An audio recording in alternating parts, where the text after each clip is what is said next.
Jacksonville Jaguars had made a trade. They traded Gardner Minshew to the Eagles for a conditional 6th-round pick.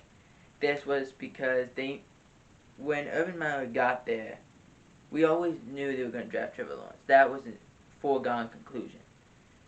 But if you remember back in the early half of the offseason, they signed C.J. Beathard.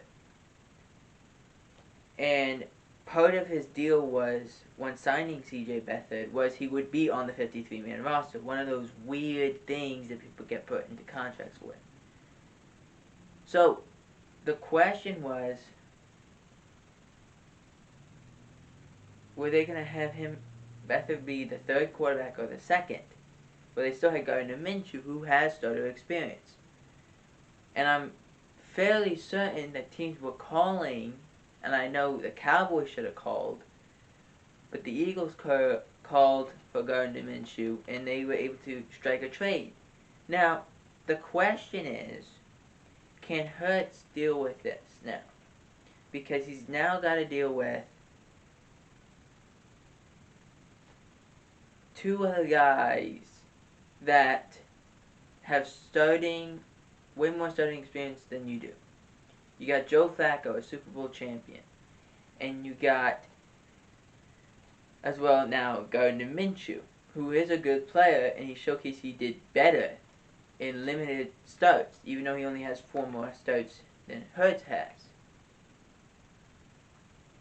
But the same thing goes for the Jacksonville in reverse, except it's not a bad running back room, as Travis Etienne, the running back that they brought for Trevor Lawrence from Clemson,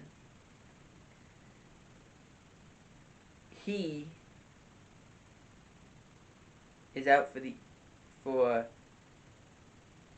he had a significant tear that it's going to knock him out for months. But then we found out that it was knocking him out for the whole year. This is not a bad thing. It's a shame because you drafted this guy, but this happens. But you got a seasoned veteran and your backup running back Robinson, who does very well, who had over 1,000 yards. So the Etienne pick, I'm not saying it was not a bad. It's not a bad. It's that what happened to him was not a bad thing. It was, but you could be in worse situations. You do have a seasoned veteran, a seasoned pro in your backup, so I think this will work fine for them. And as we saw yesterday, as we were recording this, Trevor Lawrence looked pretty good against the Cowboys defense.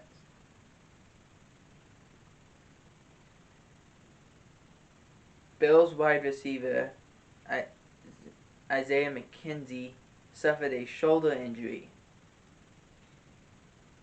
and he got an MRI on it. He'll most likely he got dinged up, and that's what happened. Another thing was, due to the Bills, Cole Beasley was not vaccinated. The former Cowboy was not vaccinated. And Isaiah McKenzie, and both of Isaiah McKenzie and Cole Beasley were fined because they were not wearing their masks or not following the precautions that they had to. So they were both fined. Teddy Bridgewater was named quarterback 1 for the Denver Broncos. And I look at this in 2 ways. Teddy Bridgewater, last year, I think he kind of had like a revelation in terms of he was a good quarterback again. I think the thing for Drew Lock is he's just not consistent. He's never been consistent. Now, maybe that's because he never had a coach that you can go and say, that guy can help him win a championship. No. But if you go to think about Teddy Bridgewater, he's done this before, and he played extremely well in the preseason. Was it putting yourself and were you trying to say, well, we got two good quarterbacks, but we want Teddy to play first? Well, Teddy's got a bigger contract. Drew Lock is up in about a year. So I don't think it's a determination of the contract. I think it's more of Teddy Bridgewater is more consistent and Drew Lock isn't. Pat's running back, as we're going through in the last video, Pat's running back, Sonya Michel, was traded to the Rams for 2 conditional picks. This later came out as the NFL said that you have to revise the trade.